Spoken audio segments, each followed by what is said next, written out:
എല്ലാവർക്കും വണക്കം.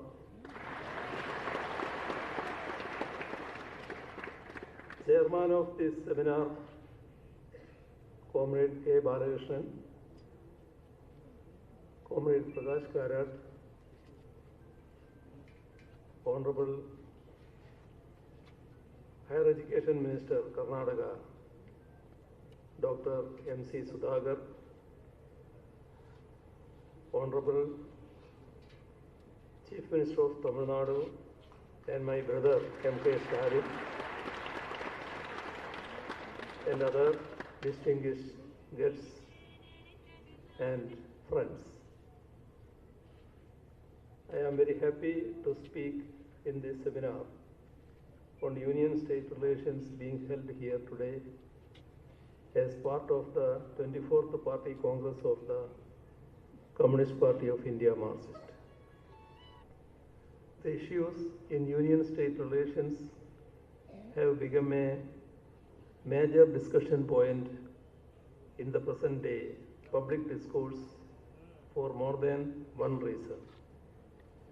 In view of this, the seminar here has a very significant contemporary relevance.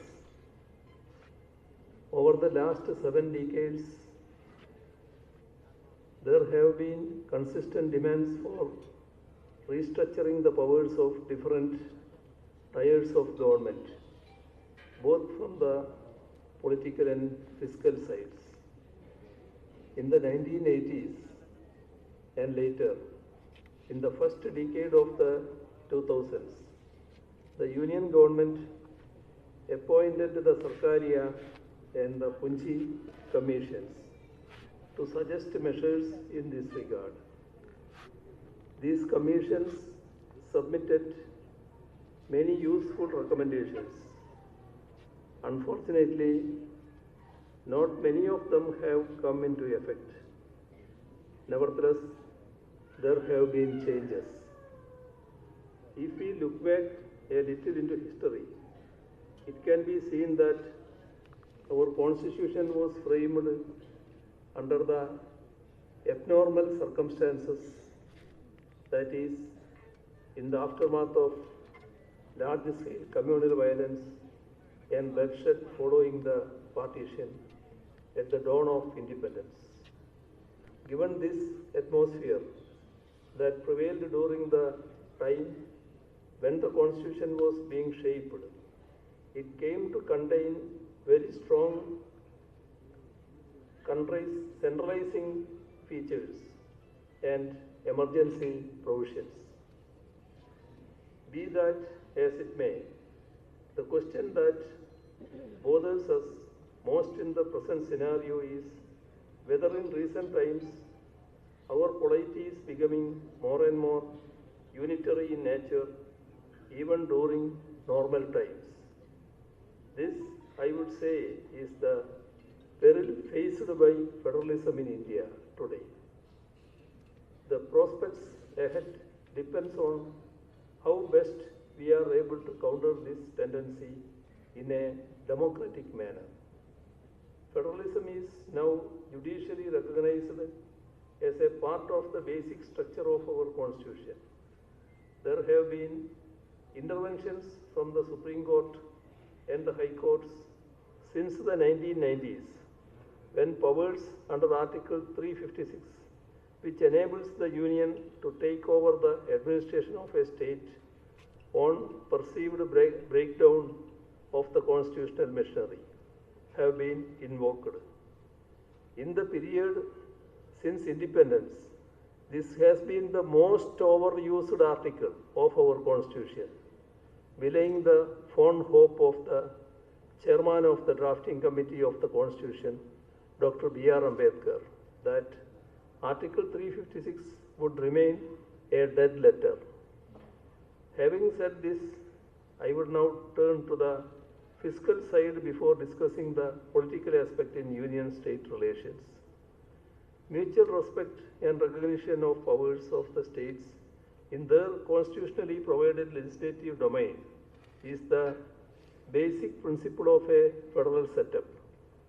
States are facing an inbuilt imbalance of fiscal powers, as stated clearly by the 15th Finance Commission. While states have nearly 62% of the total expenditure obligations, they have power to raise only 38% of the total revenues.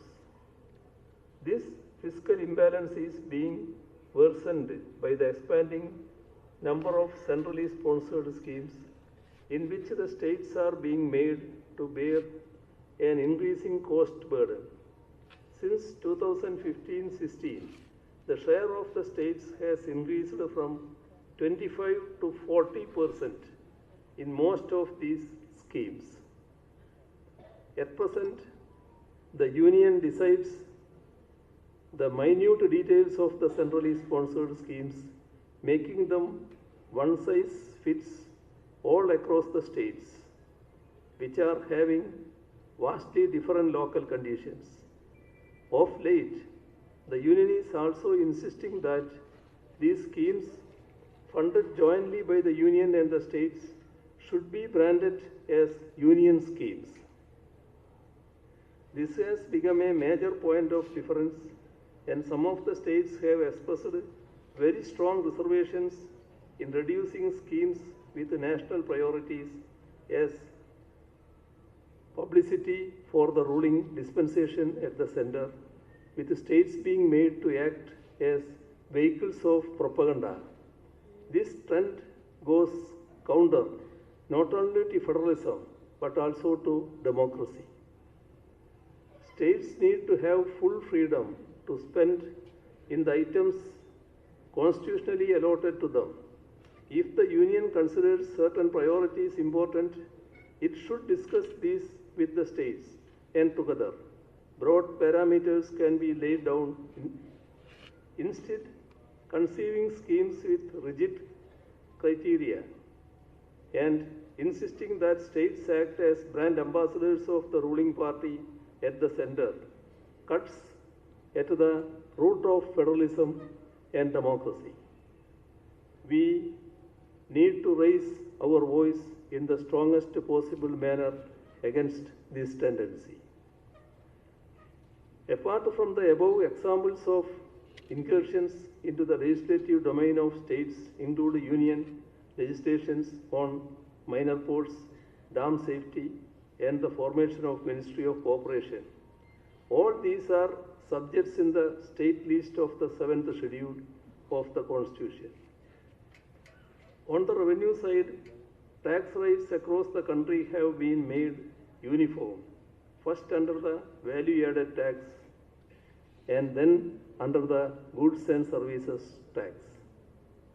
As a result, states lost much of their already limited fiscal space to mobilize on tax revenue. Though some argue that GST is based on sharing of tax sovereignty, it cannot be omitted to note that the rate sharing in GST reign is unfavorable to the states. Forced to adhere to mechanical deficit targets, spending by the states in social and economic spheres faced a backslide. This left the poor and the marginalized sections of the society facing the risk of losing social security. In this context, provision of relief by the states to the poorer sections of the society is derisively called as freebies, while taxing the unearned and inherited income of the super rich lightly is considered as a necessity. In short, an argument is advanced by some people, including those who have a say in policy making at the union level, that the states should bear the cost of fiscal consolidation through achieving deficit targets, while the union continues to offer concessions to the super rich and the corporates. The fact that this is happening at a time when the top 1% had the income and wealth share set 22.6% and 41% 40.1% respectively in 2022-23. In India, as revealed in the study by a group of economists at the World Inequality Lab in 2024, makes the matter assume serious proportions. The study has also found that the share of the top 1% income share in India is highest in the world. Only when this is seen in the context of unprecedented rise in inequality of incomes and wealth in the recent period, the undemocratic content of the argument of feeble provision by the states gets exposed. Further, unreasonable restrictions are imposed on the borrowing limits of the states by unnaturally expanding constitutional provisions to include the borrowings by special purpose vehicles as that of the state governments. While the Union does not include such borrowings in its fiscal deficit, this rule is being unilaterally imposed on states like Kerala, thus preventing its ability to incur capital expenditure for their much-needed infrastructural development. We have been forced to enter into litigations against this unjust and anti-federal action on the part of the Union government. Now I come to the political aspect. If this is the scenario in fiscal relations between the Union and the states, we find palpable anti-federal acts which are being resorted to frequently in the recent past. Bills passed by the state legislatures are kept pending in Raj Bhavans for inordinately long time. State legislatures reflect the will of the people, and the popularly elected governments are duly bound to implement the promises made to the electorate. Keeping bills passed by these democratic bodies by delaying and at times withholding assent for no valid reason are big challenges to federalism, democracy, and other important constitutional values. When one turns to the debates of the Constituent Assembly, it becomes evident that there is no discretionary veto power that can be exercised by the governors on the bills passed by the Legislative Assembly.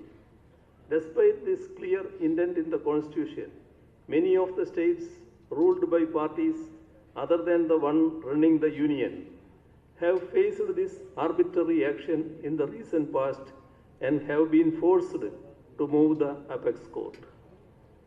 Another issue is the ever-expanding concurrent list leads to incursion into the state's legislative domain. It is also pertinent here to mention that there is no consultation with the states when Union enters into international treaties which affect the states in a substantial manner, like depressing the price of farm products. Let me now turn to an important issue facing the states in the realm of higher education. The present BJP-led Union government is moving ahead with measures to tighten the communal grip of the Sangh Parivar on the higher education institutions in the country, many of which have been formed by state legislations and are being substantially funded by the state governments. The views expressed by Dr. B.R. Ambedkar in the Constituent Assembly were that the item in the Union list regarding coordination and determination of standards of higher education has a very limited scope.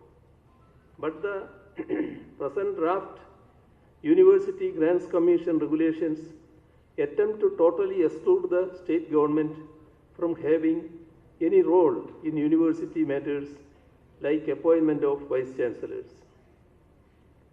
State governments provide substantial funds to the centers of higher learning and having a duty to ensure that they function in a manner where quality education is provided, secular values are protected, and scientific temper is fostered.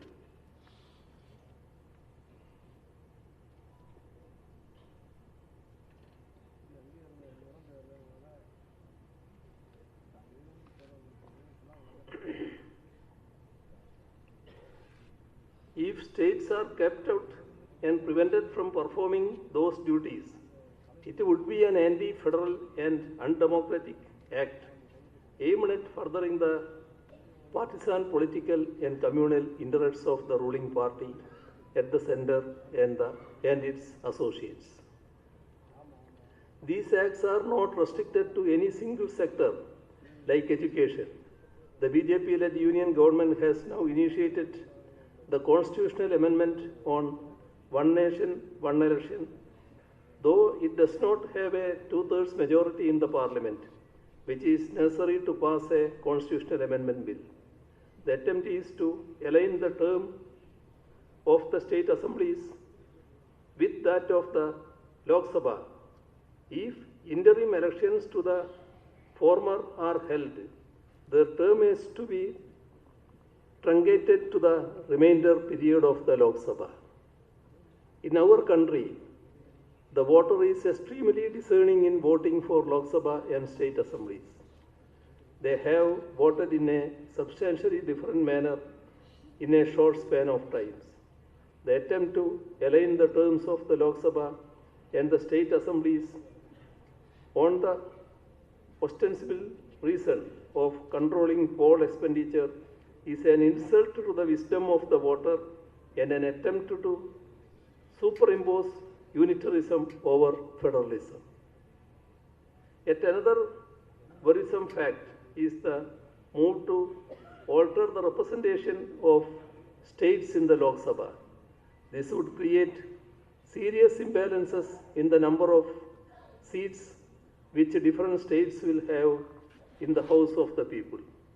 The delimitation, if done mindlessly, without giving consideration to the efforts of the states that have effectively implemented the National Population Policy of 1976, will amount to penalizing the states which controlled their population increase by depriving them of their share of representation in the House of the People. Kerala, Tamil Nadu, Karnataka and other states in various regions of our country have already met and voiced serious concerns in this matter. Already states which have effectively controlled population by taking substantial measures in the fields of education, healthcare are in a situation where their share in the divisible pool of union taxes has been shrinking. Now these states face the possibility of a lower representation in the parliament. Balancing the fiscal and political interests across states is a necessary condition for healthy interstate and harmonious union-state relations. Attempt to give citizenship based on the religion of those who migrate is yet another act to the BJP-led union government to contempt state governments to implement actions torpedoing the secular fabric of the country. This is a major challenge to federalism. Kerala has taken up this matter also before the apex court in its efforts to protect constitutional values. In conclusion, let me state that the union-state relations in India have been made substantially more asymmetrical by some recent political actions. These weaken the already fragile base of federalism. Protecting the rights of the states and local governments and guarding against the gathering of the momentum of centralizing tendencies is absolutely essential to protect democracy and civil liberties. We need to effectively work against authoritarian tendencies backed by corporate agenda and the forces of majority communalism and conduct democratic struggles to protect democracy, secularism, socialism, and the rights of states and local governments. In our campaign against the onslaughts of the communal and authoritarian forces, we need to include more symmetric relations between the Union and the states as an important plank. I hope that discussions and seminars like this one will go a long way in bringing these pertinent issues to the attention of the public and create a powerful opinion which would help in taking forward our efforts to protect constitutional values and principles held aloft by the nationalist movement. Thank you. இந்த செமினாரில் சொல்லக்கூடிய இந்த அம்சங்கள் போல மக்கள் மத்தியிலே பல கருத்துக்களை எடுத்து செல்லு வலுவான எழுச்சியை உருவாக்கும் என்கிற நம்பிக்கையோடு உரையாற்றி அமர்ந்திருக்கிற தோழர் பினராயி விஜயன் அவர்களுக்கு நம்முடைய நெஞ்சார்ந்த நன்றியை தெரிவித்துக் கொள்கிறோம். இன்றைக்கு